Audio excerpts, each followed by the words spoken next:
Lectura del primer libro de los Reyes. En aquellos días congregó Salomón a los ancianos de Israel en Jerusalén, todos los jefes de las tribus y los cabezas de familia de los hijos de Israel ante el rey, para hacer subir el arca de la alianza del Señor desde la ciudad de David, Sión. En torno al rey Salomón se congregaron todos los varones de Israel. En el mes de Etanín, el mes séptimo, por la fiesta, vinieron todos los ancianos de Israel y los sacerdotes condujeron el arca e hicieron subir el arca del Señor y la tienda del encuentro con todos los objetos sagrados que había en ella.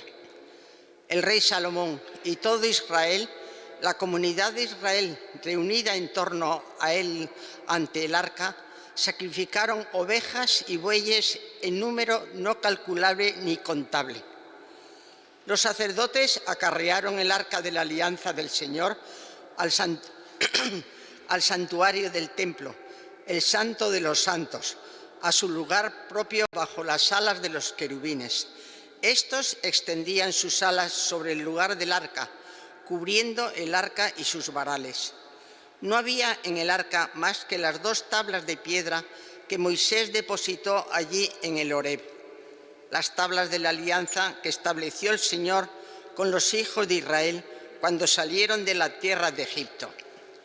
Cuando salieron los sacerdotes del santuario, pues ya la nube había llenado el templo del Señor, no pudieron permanecer ante la nube para completar el servicio, ya que la gloria del Señor llenaba el templo del Señor. Dijo entonces Salomón: el Señor puso el sol en los cielos, mas ha decidido habitar en densa nube. He querido erigirte una casa para morada tuya, un lugar donde habites para siempre. Palabra de Dios. Te alabamos, Señor. Levántate, Señor, ven a tu mansión. Levántate, Señor, ven a tu mansión. Oímos que estaba en Efratá, la encontrabas en el soto de Jaar. Entremos en su morada, postrémonos ante el estrado de sus pies. Levántate, Señor, ven a tu mansión. Levántate, Señor, ven a tu mansión. Ven con el arca de tu poder. Que tus sacerdotes se vistan de justicia, que tus fieles vitoreen. Por amor a tu siervo David, no niegues audiencia a tu ungido. Levántate, Señor, ven a tu mansión. Aleluya. Aleluya. Aleluya.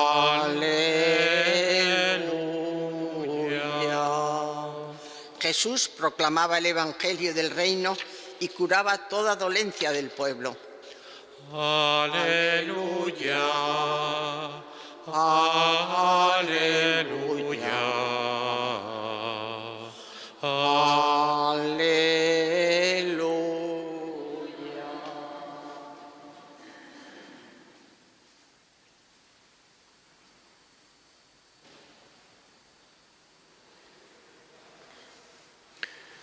El Señor esté con vosotros. Lectura del Santo Evangelio según San Marcos.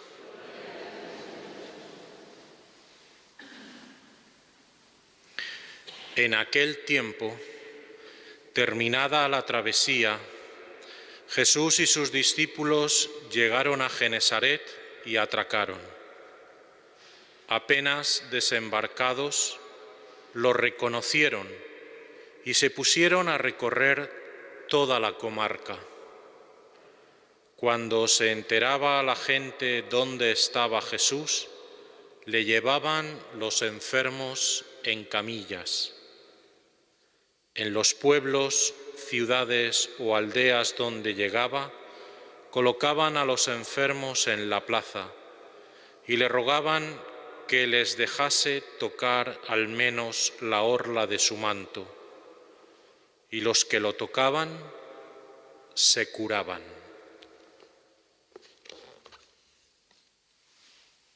Palabra del Señor.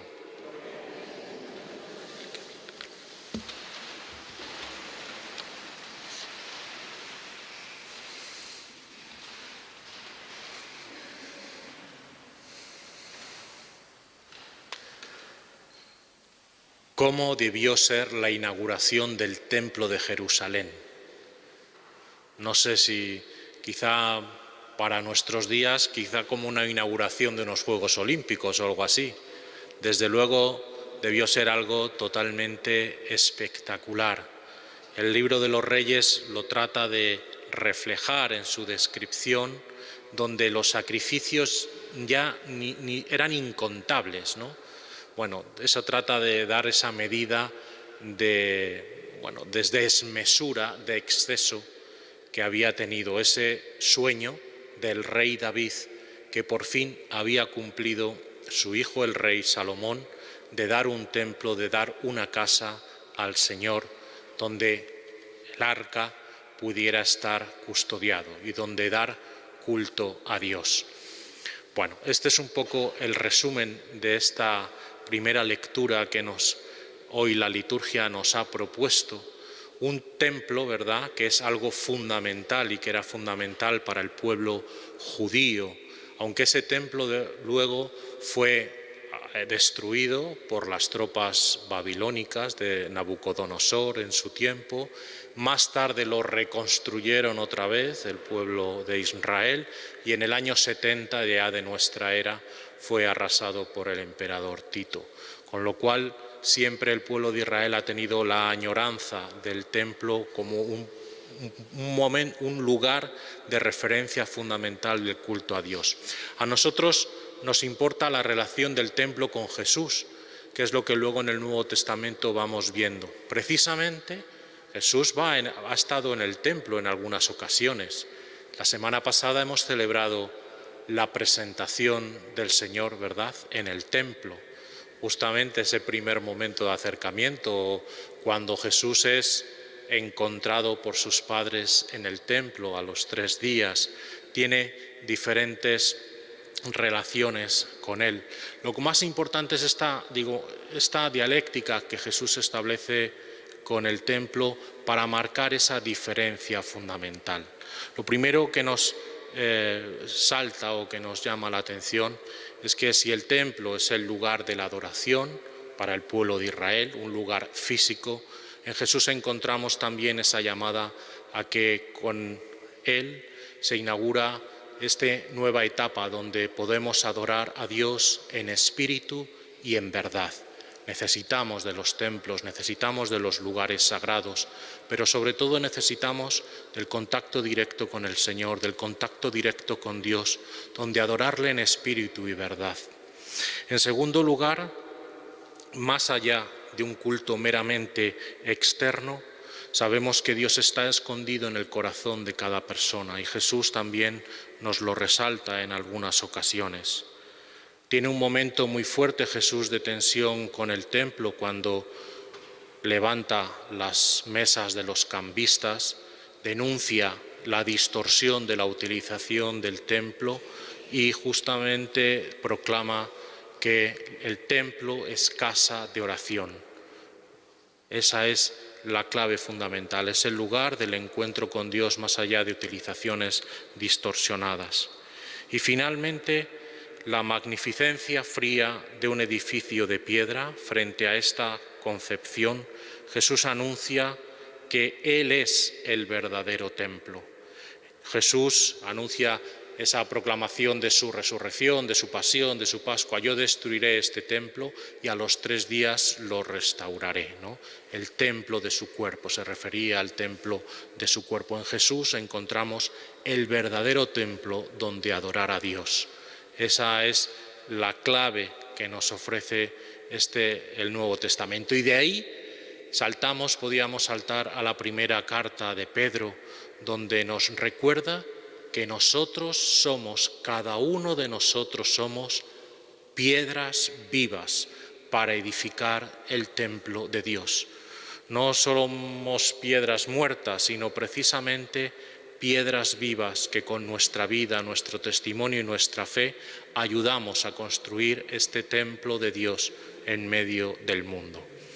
Yo creo que esa es una buena referencia hoy, una buena reflexión que nos ayuda también dentro de estas piedras vivas, ¿verdad?, a conectar con el Evangelio, porque también en el Evangelio la gente estaba necesitada, estaba, digamos así, enferma y necesitaba la vida. Y la vida solo le llega a través de Jesús. Le llega a través de Jesús en este pequeño pasaje en el que una vez más encontramos a Jesús curando. Pero lo más importante es recorrer esos 3 verbos que recorren el Evangelio. En primer lugar, lo reconocieron. Lo reconocieron. Cuando lo reconocen, entonces Jesús empieza a recorrer toda la comarca. Suponemos que empieza a predicar, pero lo reconocieron. Nosotros también tenemos necesidad de reconocer al Señor. Muchas veces tenemos dificultad en reconocerle y por eso no acudimos a Él para ser curados. La segunda es que recorría la comarca y había personas que cuando se enteraba que llegaba a los pueblos, a las ciudades, a las aldeas, llevaban a los enfermos a la plaza del pueblo. Podemos identificarnos también si somos capaces de llevar a nuestros hermanos heridos a que se pongan a tiro delante de Jesús. ¿Cómo podemos hacer esta tarea de ser mediadores del encuentro con Jesús? Puede ser un pequeño interrogante que nos podamos hacer hoy. Y finalmente, los que estaban allí los ponían para que al menos pudieran tocar la orla de su manto. Esto me recuerda, podía ser el eslogan, ¿no? Podían poner allí una pancarta y decir: queremos tocar a Jesús. Queremos tocar a Jesús porque en el contacto con Jesús somos curados. Lo dice el final del Evangelio. Y los que lo tocaban se curaban. Qué importante es saber tocar, saber palpar. El año 2020, la foto ganadora de todo el mundo, del premio más importante de todo el mundo, se llamó El primer abrazo. El primer abrazo porque la pandemia nos ha limitado también el contacto físico. Y fue justamente el primer abrazo que se daba a una madre y una hija, una madre anciana y una hija adulta, que a través de esos plásticos, ¿verdad? Recordáis, se daban por primera vez un abrazo después de haber estado 5 meses sin tocar nada. En el contacto físico encontramos también un poder de sanación, porque la salvación que nos trae Jesús es espiritual, pero es integral. Nos toca el cuerpo y el alma, nos toca el cuerpo y el espíritu, y de alguna manera nos integra totalmente. Ayer el Papa intervino en un programa de televisión, en la televisión italiana. Fue curioso, porque precisamente aludía a esto, frente a lo que él llamaba la cultura de la indiferencia, ponía en contraposición al buen samaritano, que se detiene ante el hombre herido, le toca las heridas, se las cura y se hace cargo de la situación, dando 2 denarios al posadero para que le cuide más adelante.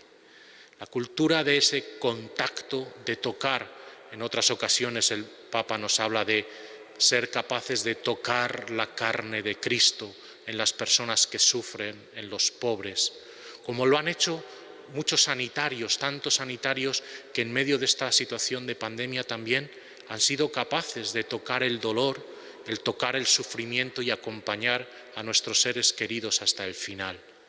Han sido esa verdadera mano de Dios que tocaba ese sufrimiento y ese dolor. Por eso este sentirse tocado por Jesús es capaz de transformarnos y de curarnos. Por eso, cuando en el capítulo 12 de San Juan se acercan los griegos en medio del contexto pascual y le dicen a Felipe: queremos ver a Jesús, necesitamos ver a Jesús, nosotros hoy podíamos decir: queremos tocar a Jesús. Lo podemos hacer de muchas maneras, lo he dicho, mediante acercarnos, la cercanía, también al que sufre, al que está solo, al que más necesita de nuestra palabra, de nuestro apoyo, de nuestras cualidades, de nuestro tiempo. Y hoy también nos podemos acercar al Señor, lo podemos hacer cada día por medio de la Eucaristía. No solo lo tocamos, sino que lo gustamos en el pan y en el vino. Aquí, sacramentalmente, en las casas, lo podemos tocar espiritualmente, con esa comunión espiritual. Pero, como dice el himno de Santo Tomás, que algunas veces hemos escuchado en esa preciosa melodía de César Franck, ¿verdad? Se alimentan del Señor, ¿verdad? Manducat Dominum, se alimentan del Señor los pobres, los siervos y los humildes.